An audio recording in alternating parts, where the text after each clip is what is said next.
Welcome everyone to another history video. Before we start, I would like to say that this video is actually a history project, so if this video goes bad, I cannot go back. Anyways, this week's video topic is why Alexander Hamilton never became president. This video is quite controversial and deals with topics that are subjected to teens and adults. A lot of the information in this video is more for high schoolers and people who just for some reason already know who Alexander Hamilton is. Anyways, let's actually begin. First, before anything, we need to give a basic summary of Alexander Hamilton's life and death. Instead of me introducing Alexander, my best friend and assistant Arjit will do the job. Everyone, please welcome Arjit.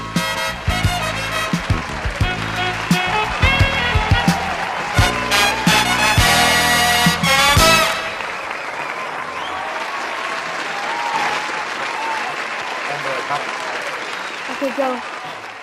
Hey guys, Arjit here to tell you the beginning and ending of Alexander Hamilton's life. In the beginning, when he was about 2 years old, his father had left him. And when he was about 13 years old, him and his mom got yellow fever, which at the time was a very deadly disease. Alexander Hamilton got better from it, but his mother died quickly. So sad. Now let's go to the future. Closer to Hamilton's death, he was looking past. Alexander Hamilton looked in the back of his life, and saw the reason why he wasn't president, but that's a different story. Now let's talk about why he died. Unsurprisingly, he did not die a normal death. Arun, who at the time was the vice president, had challenged Alexander Hamilton to a duel. One which consisted of guns and them standing and taking 10 steps away from each other, pulling out their guns, and Arun shot first, which in a single shot killed Alexander Hamilton. And all Arun could say was, Alexander Hamilton shot first. Now then, back to Tommy. Thanks again, Arjit.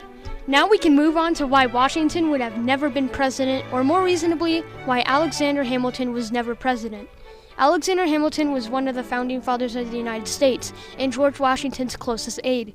He even signed his name on the Constitution. Despite all of this, he never became president. But why? One factor of why he was not the first president was because of Washington.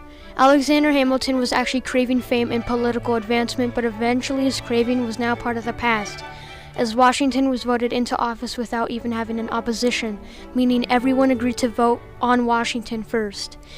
Of course, after Washington was elected, Alexander joined his side until 1795. When he retired, he joined the public sector. A public sector is an organization that is operated by the government to help its citizens. Moving forward, because he joined the public sector, it prevented him from running for president in 1796.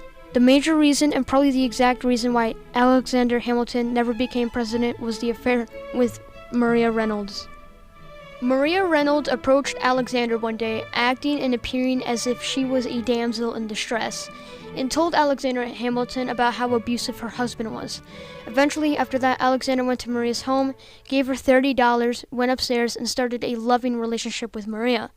After all of this, Alexander sent blackmail payments to Maria's husband to cover up the affair. That is all I'm going into detail with, but the entire scandal was written in a pamphlet about the scandal, written in 1797 by Alexander Hamilton himself. It does not really matter at the end, as Hamilton would die in a duel against an enemy of his, Arun, which was discussed earlier by Arjit. If you want to read more about this scandal, I will link some sources in the description about it, but to stay somewhat kid-friendly, I will only touch on the topic a little bit. To summarize this, the three reasons why Alexander never became president is: 1. President Washington took his place as the first president. 2nd, he retired before he could have a chance to even run for president. And lastly, the career and eventually life-ending reason why he was not president, the sex scandal. Not to mention that he also had a lot of enemies. He was even enemies with some of the other founding fathers. He was also cocky, self-assured, ignorant, and dismissive. Not to be offensive, but he was also the literal definition of a... Anyways, moving past that, this is why Alexander Hamilton never became president. So basically, he was not a very good guy.